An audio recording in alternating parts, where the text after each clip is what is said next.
penghuni lantai 3 rumah kontrakanku. Saya Linda. Saya dan suami baru saja menikah. Kami sengaja mencari tempat tinggal kontrakan yang murah untuk hidup baru kami. Setelah berkeliling hampir lelah, akhirnya kami menemukan tempat yang menurut kami cocok untuk kami tinggali. Tanpa pikir panjang, akhirnya kami menelpon pemilik kontrakan tersebut. Kesepakatan pun terjadi karena menurut kami harga yang ditawarkan untuk kontrakan itu sesuai dengan budget yang kami punya.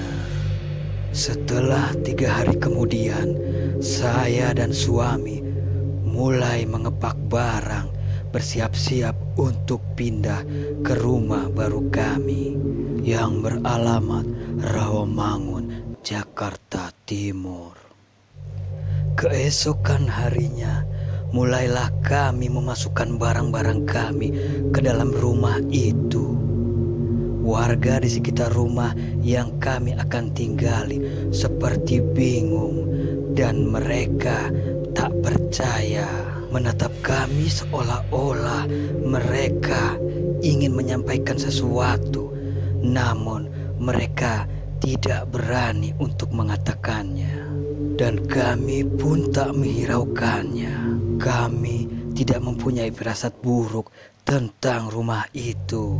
1 bulan pun berlalu, mulailah kami mendengar suara-suara aneh di atas lantai 3 kontrakan kami.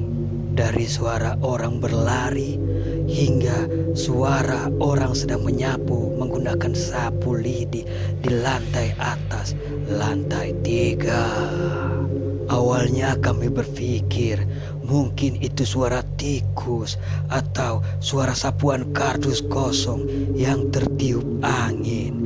Kami pun tak menghiraukannya. 3 bulan pun berlalu, suara itu sering kami dengar, tetapi kami tetap tak menghiraukannya. Memang posisi lantai 3 rumah kontrakan kami itu sebagian tertutup oleh lubang angin dan 1 jendela, serta ada 1 kamar kecil yang isinya kami sendiri tak tahu karena kamar itu terkunci. Pemiliknya pernah berkata kepada kami, kamar lantai 3 isinya hanya barang-barang yang tak terpakai alias kamar untuk gudang. Kami memang jarang mengobrol dengan tetangga di sekitar rumah karena kami berdua sibuk dengan bekerja dari Senin hingga Sabtu. Hari Minggunya kami beristirahat bersama di dalam rumah dan tidak pernah keluar rumah. Hari Minggu kami kedatangan tamu rekan kerja dari suami.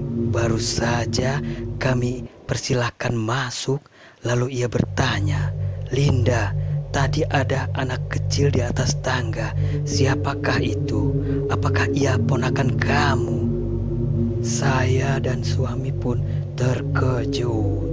Dijawab oleh suami saya, kamu ngaco aja.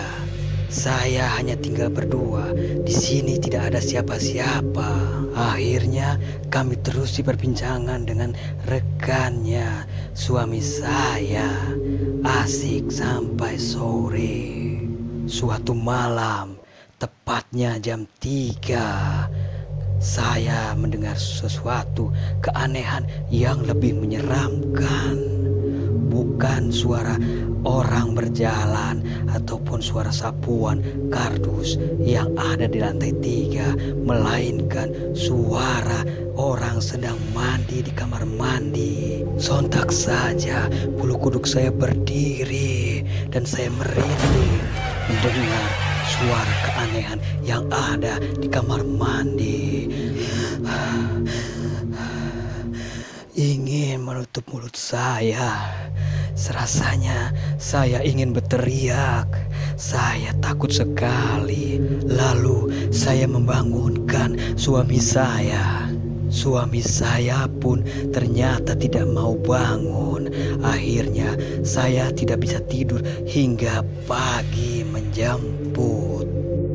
Semakin banyak penampakan yang muncul. Hari-hari kami menjadi gelisah dan mencekam. Kami takut sekali. Kami takut terjadi sesuatu pada kami berdua. Akhirnya saya dan suami memutuskan untuk meninggalkan rumah itu. Usut punya usut, ternyata rumah yang kami tinggali sudah kosong sejak lama. Dan rumah tersebut pernah terjadi pembunuhan berantai. Seorang ibu dan anaknya meninggal secara tragis. Dibunuh lalu digantung di bawah tangga rumah itu.